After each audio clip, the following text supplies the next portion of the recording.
Pessoal, estamos voltando aqui. Renovamos nosso tempo, temos mais uma hora aqui tranquilamente. Vamos lá. Tudo bom? O pessoal tá entrando. Fala, Rafa, beleza? Tranquilo. Jéssica também, Otton, Isa Murari, Thelma. Vamos lá, deixa eu mandar o convite aqui pro Otton para ele entrar novamente, enquanto o pessoal reconecta. Parece aquelas máquinas de bichinho, né? Você coloca mais uma moeda, renova a live. Vamos lá. Otton, só esperar o pessoal conectar aqui, já estamos com 9 pessoas. Eu falei que parece aquela máquina de bichinho, né? Que a gente põe a moeda e renova o tempo. É isso aí, vamos lá, vamos buscar aquelas 35 pessoas que estavam online ali, viu? Sim, sim, não, com certeza vamos reconectar aqui. Tá sendo salvo também no Instagram TV do próprio SOS Rio Dourado, então vai estar disponível depois para o pessoal assistir também. E eu achei legal o que você estava comentando, né, de doar muda, de fazer o dia da árvore, né? Eu tenho uma passagem bem interessante. Teve uma vez que na escola da minha filha, na ETL, né, teve uma empresa que foi fazer um trabalho de educação ambiental, que é um trabalho muito bacana, eu gosto muito do trabalho deles, que é o pessoal lá da Biodiesel, né? E aí minha filha chegou em casa falando assim: ô pai, eu preciso levar amanhã um litro de óleo reciclado lá para a escola, porque vai ter uma competição lá de quem da sala que junta, recolhe mais, né? E eu olhei para a cara da minha esposa, ela olhou para mim: aqui a gente não faz fritura em casa, então não tem sobra de óleo, não usa, né, óleo. E a minha mãe que estava aqui, que faz mais fritura, né, ela no dia estava aqui, ela falou assim: não, então vou fazer um bolinho de chuva, né, para você levar, para ela não se sentir constrangida. Eu pensei: meu, mas que errado isso, porque eu gerei o resíduo que eu não deveria ter gerado, né. Mas é interessante, porque você incentiva o pessoal a coletar tudo, mas tem que tomar muito cuidado, porque às vezes você está incentivando gerar. Então, quando recolhe tampinha de garrafa PET para ajudar uma ONG, por exemplo, de cachorros, né? De animais. Se você faz uma competição, tem que tomar muito cuidado com isso, porque em vez da pessoa comprar 2 litros, compra 10 garrafinhas de 200 ml. E aí você gera muito mais resíduo do Era que mais deveria resíduo. gerar. Realmente, assim, eu acho que a educação ambiental, a gente já discutiu em vários fóruns, inclusive o Rafael que está aí, lá do pessoal do Lions, eles fizeram um fórum com a gente legal o ano passado, justamente discutindo isso, a parte da educação ambiental, que a gente precisa mudar um pouco como é a forma da educação ambiental. Mas isso é um papo para outra live. Ó, o pessoal entrou aí, já retornou, então vamos dar continuidade aqui ao papo. Fica à vontade. Opa, então, dando continuidade, eu vi aqui que a Mila, né, fez uma pergunta, né? E agora, o que fazer, né? É uma coisa que a gente estava discutindo hoje, né? Estávamos unidos, então, a prefeitura, com a sociedade civil, com a defesa civil, com o pessoal da Unesp, que também é bastante atuante, né? E aí, né? Se a gente for simplesmente replantar exatamente igual, né? Se a gente fazer a mesma coisa, nós não vamos conseguir ter resultados diferentes. Então, o que a gente tem que fazer, né? Nós estávamos discutindo a possibilidade de atrair, talvez, a população mais para essas áreas de reflorestamento, incentivar os projetos, né, que já estão bastante clichês, referentes a não jogar bituca de cigarro em rodovia, né? Talvez a possibilidade de fazer uma ciclovia beirando essa mata, para que a gente consiga atrair a população, talvez para um pouco mais perto, né? Porque a área estavam completamente aceradas, né? Uhum. Que é aquela distância, né? Que o pessoal faz com arado, que evita, né? O fôlego pular de um lugar para outro, né? Mesmo assim, devido à baixíssima umidade do ar e as temperaturas altas e o vento, o fogo veio um fogo muito forte, né? E ele pulou, inclusive, a rodovia de um lado para o outro e foi queimando tudo, né? Queimou áreas de mata de Rio Preto, Badibacite, Mirassol. Então, nem sempre só um acero é suficiente, né? As usinas da região, fazendo parte de uma brigada de incêndio, realizaram lançamentos, né, de água. A Polícia Ambiental, através do helicóptero Águia, também realizou lançamentos com água, mas foi simplesmente para tentar evitar esse fogo de avançar, né? Mas não foi realmente possível. Bom, e voltando também, né, ao assunto aí da educação ambiental também, né? o que a gente pode fazer? Eu acho que esse fato de doar mudas, né, sem um trabalho, sem uma conscientização, isso é um desperdício, às vezes até de dinheiro público também, né? Durante a última semana, que foi a semana que antecede a Semana da Árvore, nós recebemos, né, lá no viveiro municipal, onde a gente fica, centenas de ofícios de escolas, de grupos, pedindo, né, 200 mudas, 400 mudas, 500 mudas para doar, né? E uma coisa que a gente resolveu parar esse ano, falou, gente, isso não adianta. Eu nunca vi uma muda que a gente doou plantada, né? Então, quando ligava lá uma professora, uma diretora, a gente falava, olha, esse ano nós não vamos doar mudas. Por quê? Da grande maioria das mudas que a gente doa, o aluno acaba pegando porque é gratuito, porque é um brinde. Mas e aí, leva para casa. Essa mudinha vai ficar lá definhando até morrer. Se acontecer desse 1% da que não morrer for plantada, onde será que essa pessoa plantou? Por exemplo, ela levou uma muda de angico. Será que ela vai plantar esse angico em frente à casa? Será que o angico é uma espécie apropriada? Será que essa pessoa vai plantar numa praça? Será que ela plantou num canteiro pequeno, numa jardineira? Numa jardineira? Imagina se ela obstruiu uma iluminação pública, atrapalhou o serviço de roçada. Então, o trabalho que a gente vem desenvolvendo ao longo dos últimos anos bom, vamos fazer um trabalho diferente. Passa aqui no viveiro, traga umas fotos, ou então a gente faz uma visita aí na sua escola. Vamos escolher aí 5 pontos, 10 pontos, que a gente consiga fazer um plantio coletivo dos professores com os alunos. A gente já aproveita, já faz um plantio das mudas corretas, no lugar correto, e a gente já transmite para as crianças essa ideia que não é só plantar no dia da árvore. Vamos dividir as turmas para que cada semana uma turminha venha regar essa muda, vamos cuidar, fazer a coroa. Então, a gente prefere hoje em dia que as pessoas plantem e cuidem de 5 mudas do que distribuir 200, né? Isso é um desperdício de dinheiro público e acaba sendo uma coisa muito populista, né? Sim. Então é isso, né? A gente estava comentando aqui, né? Embora nós estejamos, né, em bacias diferentes, né? Nós estamos aí na bacia do Tietê Batalha, aqui nós estamos na região mais do Turvo Grande, estamos numa região de transição entre a Mata Atlântica e o Cerrado, né? Aqui eu acredito, quando eu morei em Lins, né, eu achava aí um pouquinho mais fresco. Aqui é ainda mais quente, né? Aqui é complicado, né?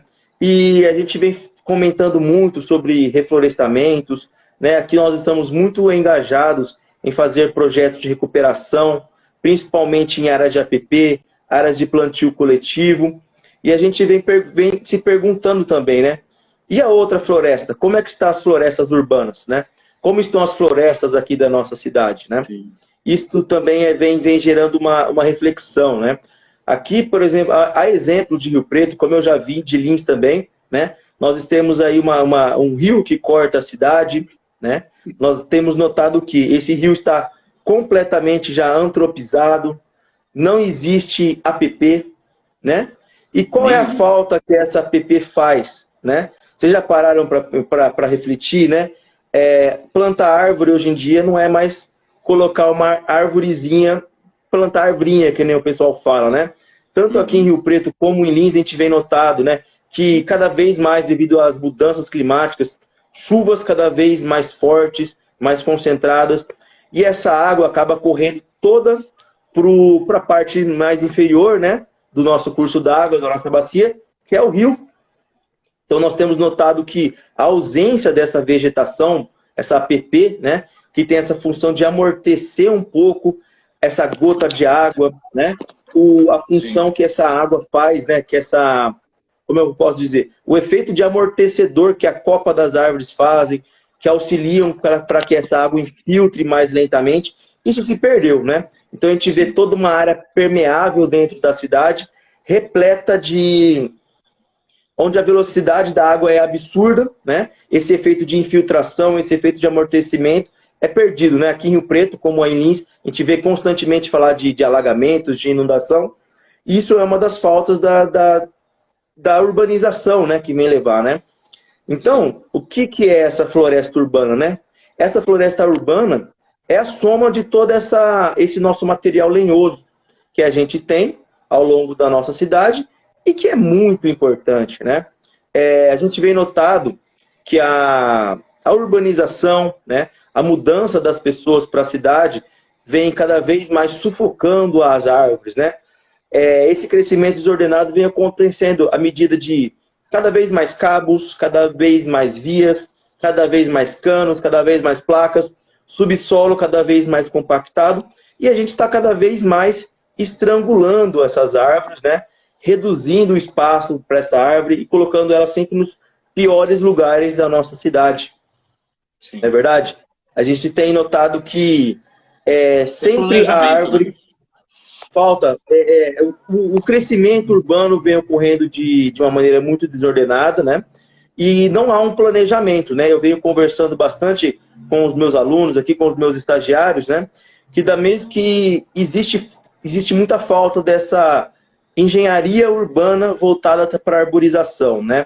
É uma área muito pouco explorada pelos agrônomos, é uma área que nem sempre os arquitetos dominam, né? O engenheiro civil também não é muito focado nisso, e a arborização urbana hoje em dia tem que ser vista não como um mero clichê de colocar uma árvore na frente da sua casa, né? E sim, estudar mesmo, né? Ontem eu estava participando de uma pós, né? Aqui com o professor Demóstenes, né, da Exalc, que eles estão conseguindo precificar uma árvore, né? Ele apresentou um trabalho que, além do ganho ambiental e da sombra que a árvore proporciona, o benefício de uma árvore foi mensurado em $2.700, voltados, né, para o fornecimento da sombra, para a questão da temperatura, né, a questão de amortecer o som, poluição sonora, canalizar o vento, essa questão da erosão, da infiltração da água no solo, né, diminuição da temperatura. A gente sabe que aí um ambiente arborizado de um não arborizado pode ser de 5 graus ou até mais, né? A questão da umidade relativa do ar. Além de o ambiente, né, da sombra da árvore ser mais fresco, já existem estudos, né, que mostram que uma árvore adulta, como por exemplo uma sibipiruna, ela consegue borrifar na atmosfera mais de 300 litros de água por dia, simplesmente gratuitamente jogando água, né? Então, esse efeito da transpiração vegetal é muito importante, né? Uma estagiária nossa, né, fez uma tese de mestrado dela, ela fez um estudo muito interessante, né? Que, por exemplo, o efeito da cobertura das árvores, né? Esse efeito da copa nas árvores é extremamente importante local, ou seja, para um microclima, para reduzir essas ilhas de calor. Por quê? Uma rua todinha vegetada, né, ela faz sombra sobre o asfalto. E esse asfalto ele é escuro e ele absorve muita luz, muita temperatura. E um asfalto pode chegar durante o dia até 70 graus. Enquanto quando em uma rua arborizada, né, vai limitar essa absorção, essa iluminação direta sobre o asfalto, e a árvore também absorve grande parte desse calor, né, nos seus processos fotossintéticos. Então, o efeito, né, da incidência direta da luz solar sobre o asfalto faz uma diferença muito grande na arborização, né, no efeito do calor das nossas cidades, né? Nós temos aqui o exemplo aí do município de Lins, né? Eu tive a possibilidade de trabalhar aí no município e verificar, né, o quanto que as árvores urbanas estão sofrendo, né? A árvore sempre é a primeira a sair da situação. Então, se a pessoa precisa fazer uma reforma na casa, corta-se a árvore. A árvore está quebrando o asfalto, está quebrando o cimento, corta-se a árvore, né? A fachada da casa está sendo tampada, corta-se a árvore. E a gente precisa mudar completamente essa visão, né? Você sabe que aqui em frente à minha casa tinha uma farinha seca enorme, bonita, o pôr do sol batia nela, ela ficava dourada, linda, e tinha tucano que morava ali, enfim, muito bonita, e estava na divisa do lote, né? Então, construindo, a primeira coisa que fizeram foi tirar essa linda farinha seca. Eu fico pensando, se eu sou engenheiro civil, apaixonado pela arquitetura, Se eu tivesse um terreno com uma farinha seca, ela era o principal, né? Eu construiria a casa no entorno dessa farinha seca, com iluminação, inclusive, contrária, né? E realmente o pessoal fala, mas a árvore quebra a calçada. Não, mas você que enforcou a árvore, né? Ou plantou a árvore errada, né? Se você quer sombra, você quer copa larga. E questão de física, você só vai ter uma copa larga se as raízes também derem estruturação para isso, né? Exatamente, né? Exatamente. A árvore é um ser muito evoluído, né? Se a gente pensar aqui em questão de 2 ou 3 anos, né? O quanto que a tecnologia evolui, imagine nesses milhares de anos de evolução da arborização, né? O que ser complexo e maravilhoso, né? É a árvore. E a gente né? A gente precisa realmente disseminar, conversar, gritar, né? Aos todos os lados, né? Que a árvore, do mesmo jeito que a gente precisa de um micro-ondas em casa, a gente precisa de uma geladeira, a gente precisa de uma televisão, a gente precisa ter uma árvore em cada casa, pelo menos. Nós precisamos ter um corredor arbóreo, né? A gente quem estuda, verifica, por exemplo, cidades como Curitiba, como Maringá, a importância que a arborização tem para a cidade, para o clima da cidade, né? Nós temos notado, né, eu tenho participado de alguns congressos, onde a gente tem notado também, além da questão térmica, da questão de sombra, da questão de umidade, o efeito da engenharia da árvore, né? Por exemplo, o sombreamento da árvore sobre o asfalto faz uma diminuição da temperatura, né? O asfalto ele é composto por elementos de petróleo, né? Que ao longo do dia eles dilatam. Então, um asfalto que recebe muita luz durante o dia, ele tem uma dilatação muito grande e o asfalto esfarela mais rápido. Então, nós temos uma melhor durabilidade do asfalto em ruas onde as copas das árvores se encontram. Outros estudos vêm demonstrando também os bairros mais... acabei de ler um trabalho sobre a arborização de São Paulo que demonstra que os bairros mais arborizados, as pessoas têm os menores problemas respiratórios, a incidência, os UPAs, né, constam menos quantidade de pessoas indo fazer inalação, por exemplo, porque o bairro é mais arborizado. Também diretamente relacionado, né, esqueci o termo que a gente fala, né, diretamente proporcional também os bairros mais arborizados do município de São Paulo têm menores índices de pessoas estressadas. Por quê? A pessoa às vezes está naquela selva de pedra, mas ela mora num ambiente, ela chega em casa, às vezes ela tem a possibilidade de botar um tênis, de fazer uma caminhada, né, de respirar um ar puro, e isso revigora as pessoas, né? Então, uma série de problemas, né? Eu até li ontem que a cada R$1 investido em arborização, nós economizamos R$5 em saúde, né? Quantos dados importantes que então a árvore realmente ela é um elemento público urbano essencial, né? Sim. E ela tem sido extremamente, exatamente, fora o bem-estar psicológico, né? Da gente, quando você está no seu final de semana, você quer fazer um churrasco, você quer conversar com seus amigos, onde você vai? Eu sou de Andradina, né? Eu vou para a praça. Andradina, sábado à noite, quando a gente não tem o que fazer, a gente vai para a pracinha e vai tomar tereré. Ninguém quer ficar em casa no calor, né? Então, o efeito estético, emocional, psicológico da saúde é muito importante. Como a gente precisa fazer, né? A gente precisa de planejamento, né? A arborização feita nas nossas cidades é uma arborização muito antiga, é uma arborização feita sem nenhum critério, né? E é uma arborização também que sofre muito ataques. Agora que nós estamos num período muito quente, a mídia bate em cima que nós precisamos plantar árvores. Daqui uns dias, começa a ter umas chuvas fortes, algumas árvores começam a cair, a mídia começa a bater em cima que a árvore é muito grande, que a árvore cai, que a árvore traz prejuízo, né? Então isso também a gente tem que saber muito bem filtrar essas informações, né?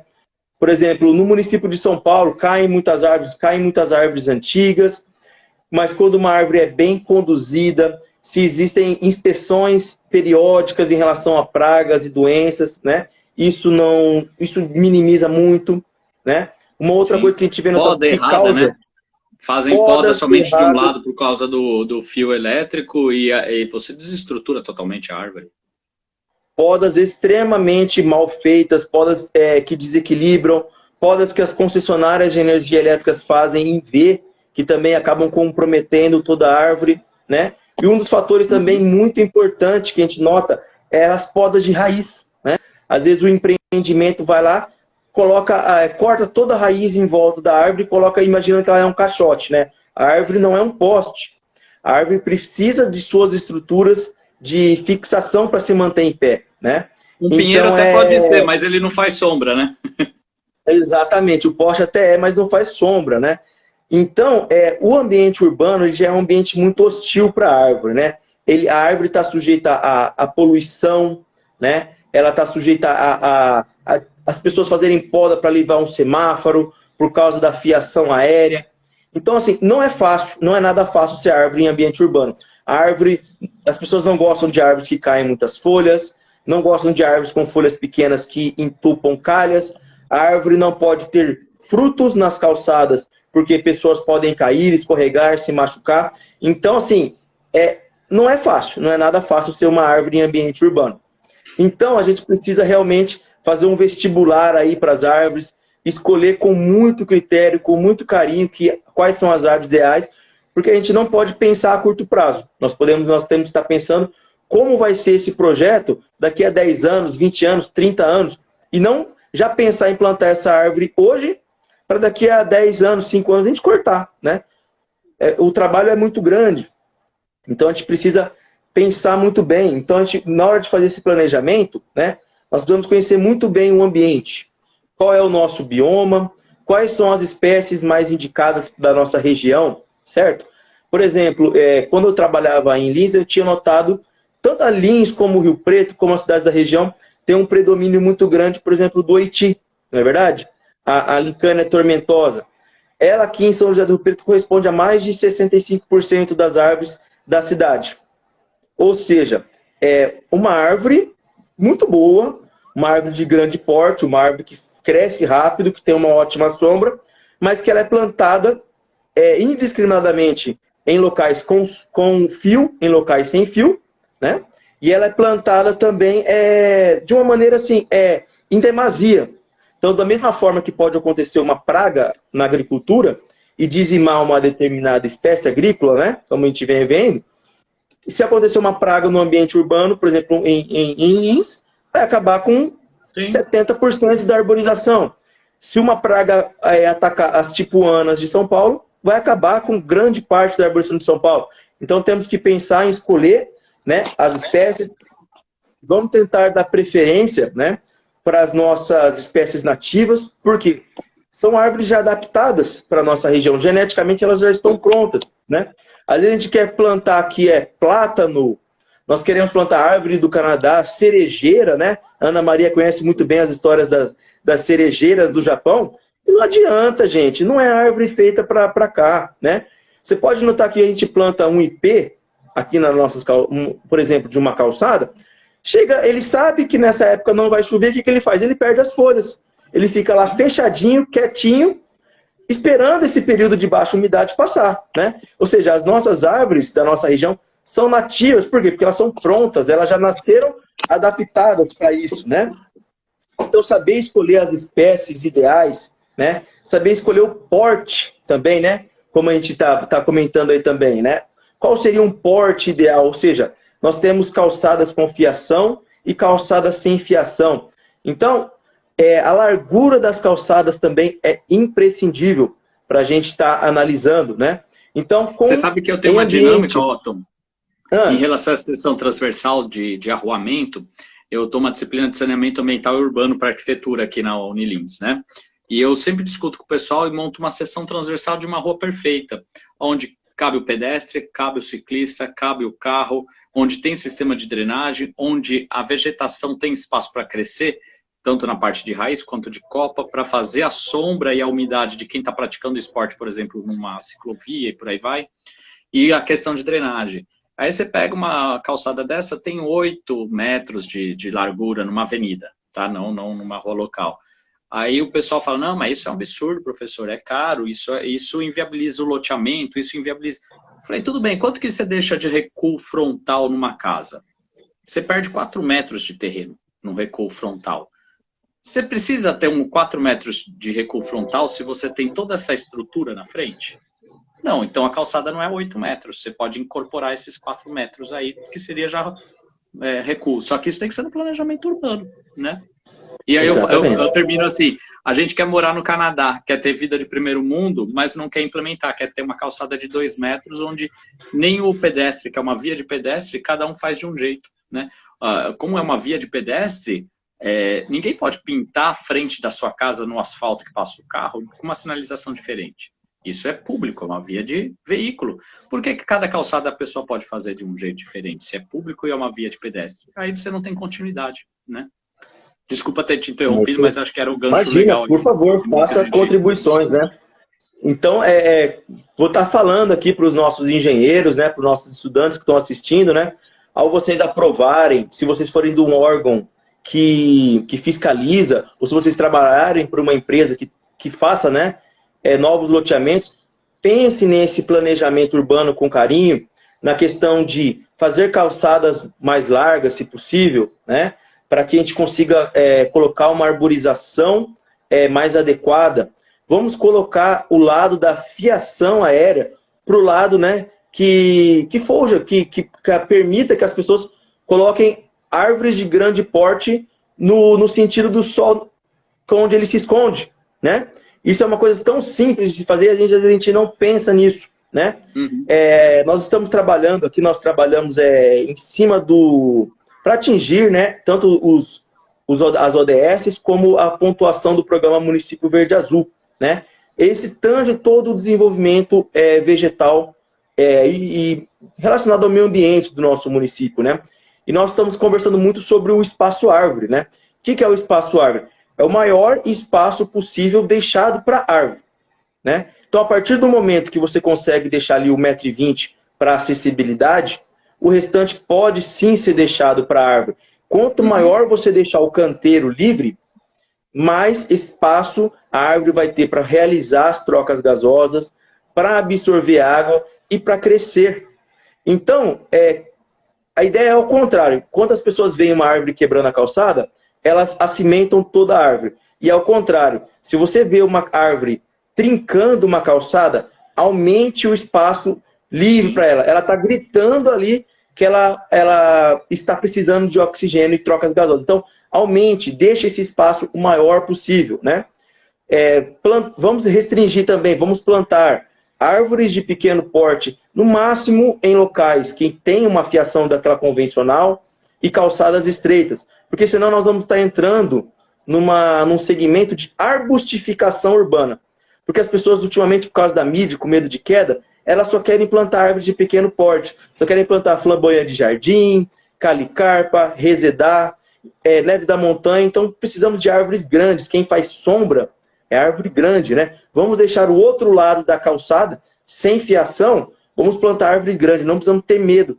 Uma árvore plantada, uma árvore de qualidade, plantada num espaço grande, essa árvore, e sem realizar poda de raiz ou podas de desequilíbrio, essa árvore vai poder crescer plenamente e não vai cair, né? Então, pensar muito bem nessa questão da largura das calçadas. Vamos conversar também sobre o tipo de fiação, se é a fiação compacta ou fiação convencional também. Nós temos que pensar muito bem. Em relação também a afastamentos, né? O que é o afastamento? O pessoal acha que também porque vamos plantar árvore, planta uma rua inteira, 400 árvores passadas de 3 em 3 metros. Não precisa disso, né? Vamos respeitar também o espaçamento. Por exemplo, um dos maiores pedidos de supressão aqui em Rio Preto é questão de eu coloquei um portão basculante e agora a calçada ficou pequena. Então, vamos plantar as árvores longe, pelo menos 1,5 m, 2 metros de portão, de guia rebaixada, das lixeiras, porque antigamente, quando as nossas casas tinham 10 metros, né, de frente, nós tínhamos um portãozinho pequeno ali. Agora está na moda colocar grandes portões de 6 metros, né? Então a árvore é a primeira a rodar nessa situação, né? Então, distância de esquinas, né? Pelo menos 6 metros da congruência da esquina, para que essa árvore não atrapalhe um carro que está vindo, né? Então, vamos respeitar muito bem, não atrapalhe um semáforo, não atrapalhe um equipamento de iluminação pública, né? Porque nós, infelizmente, ainda somos um país subdesenvolvido. E nós temos muita violência, né? Quando eu trabalhava aí em Lins, um dos maiores pedidos de realização de poda drástica ou de supressão de árvores era o quesito: olha, eu preciso podar minha árvore porque minha rua é muito escura, minha rua é muito violenta. Aí eu falei assim, mas é a árvore que te assalta? Ela, não, mas os malandros ficam escondidos na árvore. Eu falei, chama a polícia, coloca um holofote, coloca aquela iluminação de presença, né? A árvore não é obrigada a pagar o pato, né? A própria iluminação pública é errada, ela não conversa com a urbanização. Se você tem o lado que com árvore, com copa grande, você tem que trabalhar com iluminação mais baixa, né? Ah, mas vão roubar. Exatamente. Roubar em cima do poste, vão roubar também, né? Falta fugir do padrão. Eu acho que a gente é muito preso ao padrão. Então, o padrão da CPFL, padrão da Coab, padrão do CDHU é esse. Então, você faz isso e você não pode experimentar coisas novas, né? A norma é boa, só que a norma impede criações, né? Então, tem que tomar muito cuidado com esse limite da norma, né? É verdade, né? Hoje eu estava falando aqui com a imprensa, né? Eles perguntaram quantas mil árvores foram plantadas em São José do Rio Preto e tal. Aí eu falei, olha, nós plantamos, né? Mais de quase 200 mil árvores nos últimos 4 anos. Mas não sempre o número importa, né? E aí? E a qualidade, né? Que nem eu estava conversando, não adianta nada nós fazermos uma grande campanha de arborização, plantarmos árvores em todas as casas, que já seria um sonho, mas nós tratarmos essa árvore como um bonsai, né? Sim. A gente vê, um grande câncer aqui para nossa região do interior paulista, essas podas quadradinhas. O pessoal acha que esses oitis parecem pizza, parece disco voador, parece poda tipo poodle. Gente, isso é um absurdo, né? Como que a gente quer elevar a projeção de copa dos nossos municípios se as podas estão destruindo as árvores, né? Essas podas drásticas acabam com a sombra da árvore. A gente vê que os passarinhos não conseguem fazer um ninho. As árvores não conseguem frutificar porque elas são podadas intensamente. Isso causa... Entra-se muita luz dentro dessa árvore e acaba queimando. Isso diminui absolutamente a vida útil da árvore, né? Essas podas realizadas são entradas de fungos e bactérias que decompõem. Então, o pessoal fala, a gente pode podar drasticamente que a árvore volta. Ela vai voltar 2, 3 vezes. Chegar na 4ª ou 5ª, ela não aguenta mais, ela morre, né? Uma árvore que duraria, em média, 30 anos, não dura 8 anos com podas consecutivas, né? Então, é um grande câncer, ultimamente, da arborização urbana do viário, a poda, né? Temos que fazer cada vez mais cursos. O podador bota a culpa no dono do imóvel, o dono do imóvel bota a culpa no dono do podador, né? Então, pessoal, acho que já falei aí quase meia hora, então já deu meu tempo aí. Gostaria de estar encerrando, então, né, minha fala e deixar aí para os nossos comentários, para a gente, às vezes, fazer um debate, né? Mas agradeço muito, né? Eu sou completamente apaixonado pelo tema de árvore, arborização urbana, né? Todos os meus colegas de trabalho aqui de São José do Rio Preto, todos somos estudiosos, loucos por arborização e a gente merece, né? A gente merece uma cidade melhor, a gente merece uma cidade mais arborizada e arborização urbana é sinônimo de desenvolvimento, né? Países desenvolvidos têm alta arborização. Você vê Estados Unidos, Canadá, os caras moram praticamente dentro da floresta, né? Sim. Eles não estão se importando que essa árvore pode cair ou não, um galho, né? Isso não é o foco, né? O importante realmente é a gente trazer essa floresta, né? De volta para nossa cidade, né? Então é isso, Com pessoal. Vou certeza. encerrar por aqui, professor. Obrigado, Ah, tá? não sai não, que vamos discutir aqui. Otton, você sabe que eu vou depois passar para os meus alunos da arquitetura, que eles estão aí em época de prova, começou hoje, então não tem muita gente aqui da arquitetura. Eu vi pessoal da civil e da ambiental aqui. Mas a gente tem, nessa disciplina de saneamento ambiental urbano, a gente faz um projeto junto, mas eles também têm que montar um projeto em cima de um terreno, nos espaços vazios das cidades, espaços vazios urbanos, né, que são geralmente terrenos baldios, com problema de violência, e por aí vai. Só que eles têm que projetar um loteamento sustentável, que não seja somente para rico. Porque geralmente, quando você fala em algo ecológico, sustentável, são condomínios de alto padrão, né? E aí já não é sustentável, porque não tem interesse social em cima disso, né?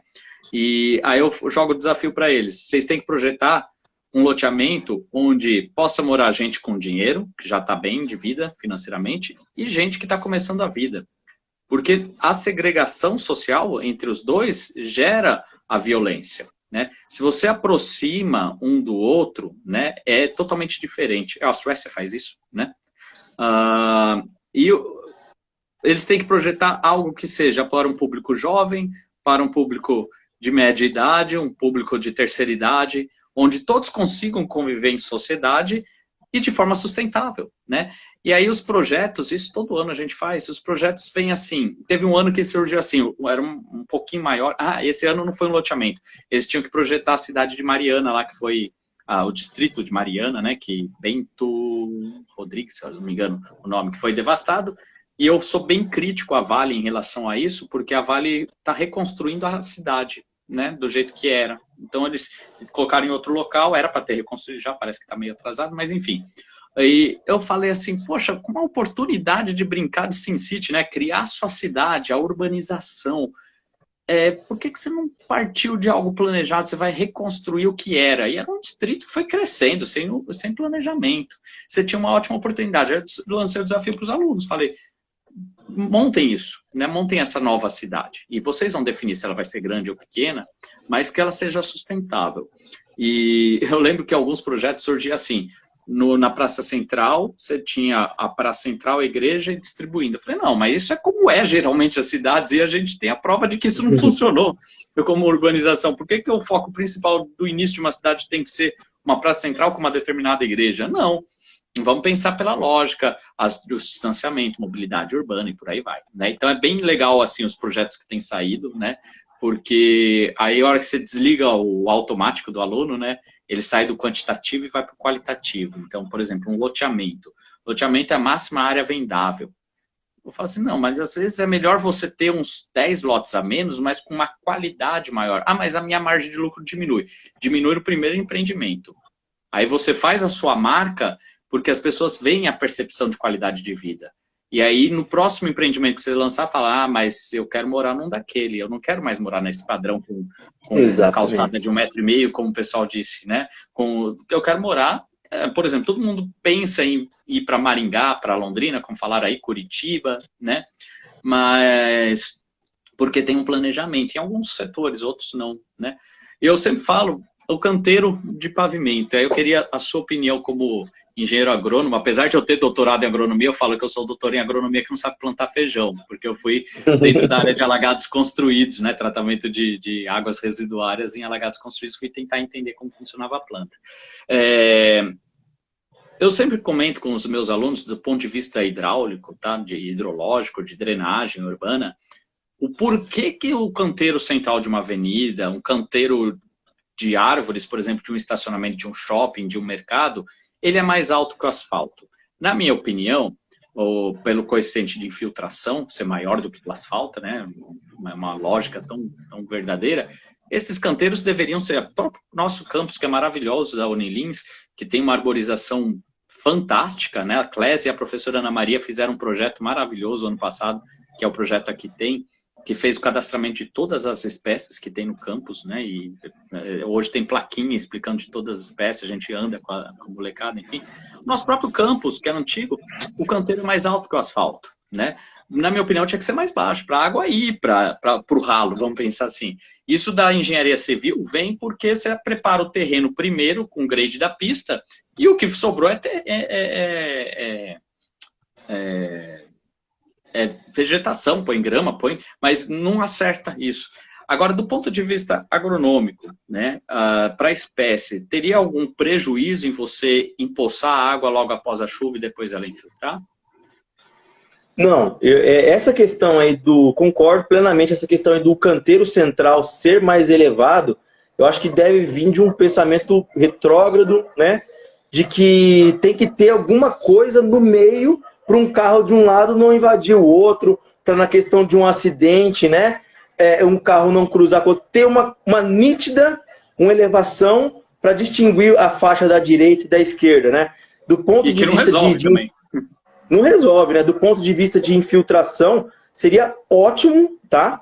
Essa água fazer um caminho para que a água seja canalizada para esse espaço, porque a gente sabe que muito rapidamente essa água é drenada, né? Fazer aí num certo desnível, né? Para que essa água infiltre e que escorra lentamente, né? Do ponto de vista arbóreo, esses canteiros são horríveis, porque o sistema radicular primeira coisa, ela não está no nível natural do solo, né? Sim. O sistema radicular da árvore fica restrito dentro daquele espaço, né? Então a raiz que precisaria tá indo o máximo possível lateralmente, ela acaba ficando confinada, né? É que nem eu falo, imagine um jogador de basquete de 2,10 metros calçando 34. Não para em pé. Por isso que o pessoal acaba plantando, né? Por isso que o pessoal acaba plantando palmeira, né? É o que cabe. A palmeira tem aquele sistema radicular mais arredondado, né? Mais parecendo uma batata. Então o pessoal acaba optando pelas palmeiras. Mas se essa possibilidade, né? A gente quebrar, nivelar esse canteiro central, plantar uma grama, aumentar o máximo possível a área de infiltração de água, de absorção de nutrientes. O melhor vai ser o desenvolvimento radicular e nós vamos ter árvores de muito melhor qualidade. Eu inclusive, eu trabalho bastante com jardins filtrantes, alagados construídos, né, tanto para contenção de água de chuva quanto o tratamento de esgoto. E com o pessoal lá da Unesp, o GEAC, né, o Grupo de Estudos de Alagados Construídos. E o que a gente até já levantou em aulas, em estudos aí, enfim, a possibilidade, por exemplo, de canteiros serem mais baixos, e vamos supor que seja do lado de pedestres, você criar arbustos de enchimento, e não dá a sensação de um buraco, uma coisa feia, né? Um buraco, aquela má sensação que o pessoal teria, né? E, inclusive, uma vez um aluno, eu não lembro como que era o nome do aluno, ele falou, e professor, plantar citronela, né? Então, espalhar mais citronela pela cidade, nesses canteiros, porque daria um enchimento também. A citronela espalhada pela cidade, já ouvimos bastante aí que pode ajudar na questão da dengue ou não. Você acredita que funcionaria ou quais seriam as consequências de você espalhar citronela pela cidade? Olha, a citronela já foi, né, comprovada em alguns pontos, ela teria esse efeito repelente, né? Mas o que acontece? Ela tem um efeito maior quando a pessoa acaba realizando o corte desse material, colocando no álcool, né, e passando no corpo, tudo.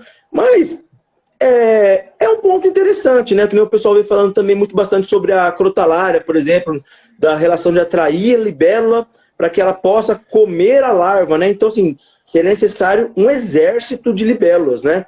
E o desequilíbrio que poderia gerar, né, isso, né, na cadeia. Se crotalária fosse bom para dengue, né? Os plantios que tem no Mato Grosso, então as cidades não teriam dengue, né? Mas a gente pode sim tá testando, tá avaliando, né? Só que também é questão de como tá esse material, de como colocar, se as pessoas não vão vandalizar, vão levar todo esse material para casa também, né? A citronela, sim, tem o vento, né? Faz ela liberar também esse cheiro, né? Que tem esse efeito repelente, né? Qual seria... eu não conheço bem um estudo que fala, olha, por exemplo, do lado na minha casa, do lado do meu quarto tinha uma pé de citronela e tinha pernilongo. Então, qual é a distância entre esse efeito repelente? Qual é a distância, né? Então, acredito eu que para efeitos de repelente, de dengue, essas coisas, não seja muito eficiente. Mas acredito num efeito secundário de que as pessoas, às vezes, vendo o plantio de citronela ali, desperte nela a consciência. Poxa, aquela região está fazendo a parte dela. Eu vi a citronela ali. Então, eu vou ajudar. Não adianta nada a prefeitura plantar citronela, mas eu ter a minha água empoçada em casa. Então, talvez ela possa ter um segundo efeito indireto, né? De despertar o interesse na população, né? Porque eu não vejo realmente, é muito carente ainda essa questão né? dos benefícios, dos reais benefícios da citronela e da crotalária para a relação desses nossos insetos urbanos, né? Bacana. Eu dou aula também de engenharia de tráfego e a gente fala muito que dentro dos próximos 10 anos vai ter uma mudança tão significativa que as casas não vão precisar de garagem. Então, sempre falo para os meus alunos da arquitetura, projetem casas que as garagens possam virar alguma outra coisa lá na frente, por conta dos carros autônomos, né? Nós seremos proibidos de dirigir, por questão até de segurança, e quem dirige e você vai sortear um carro autônomo e vai se movimentar de forma autônoma, né? E o carro não vai ser seu, é um carro compartilhado, né? O tráfego vai diminuir, porque a gente não vai trabalhar mais com carros ociosos, em vagas, esperando para o dia inteiro a pessoa sair do serviço, enfim. Então, eu acredito que vai surgir muito espaço urbano, que hoje é pavimentado, para a gente poder trabalhar matas ciliares, vegetações, áreas verdes urbanas. Então, eu acredito que dentro dos próximos 10 anos, a gente vai ver cidades se transformando, criando novos espaços. Aí cabe a nossa discussão. A gente vai abrir esses novos espaços. Imagina que você não precisa mais do estacionamento no supermercado, porque o carro vai te deixar e a hora que você sair tem outro carro te esperando, né? Táxis acessíveis seriam isso, né? Então, se você não tem mais estacionamento gigante de um shopping, de um supermercado, se você não precisa de uma avenida como a em São Paulo, com 8 faixas na beira do rio, você pode ou comercializar essa ou recuperá-las. E aí, o que a gente vai escolher, né? Recuperar uma mata ciliar que não existe, como é a Avenida Tiradentes, aqui de Lins, né, em cima do rio, ou a gente vai escolher em comercializar essas áreas, né? Então, acho que é uma discussão que deve começar hoje, dentro das áreas urbanas, da recuperação florestal em áreas que não serão mais úteis como pavimento, né? Com certeza, né? A gente vem visto, né? A população tem que se posicionar, né? Nós vimos na televisão quando, por exemplo, vai acontecer algum empreendimento, vai cortar as árvores de uma praça, a gente vê que a população se mobiliza.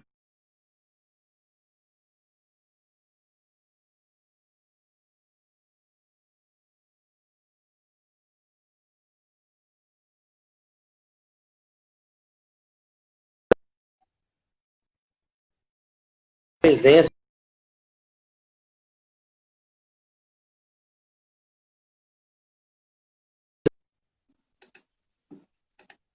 sustentável, né? Então, isso voltou? Voltou. Não sei se sou eu ou se é você, Ricardo, que está caindo. É só conexão, mas voltou agora. A minha? Não, mas agora tá normal, pode falar. Então eu estava falando, né, que é muito interessante, né, o posicionamento da população em relação a esses trabalhos, né? A população, quando precisa, quando ela se impõe, quando ela solicita, ela consegue mudar, né?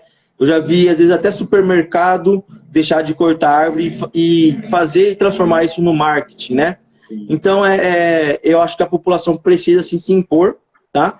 E nesse momento, evitar, né, que a gente está atingindo aí um ápice da urbanização, que a gente está agora começando a repensar isso, como você comentou, da possibilidade da gente ampliar esses espaços e que esses espaços sejam convertidos para o benefício da população, para áreas verdes, né? Sim. É isso. Bacana.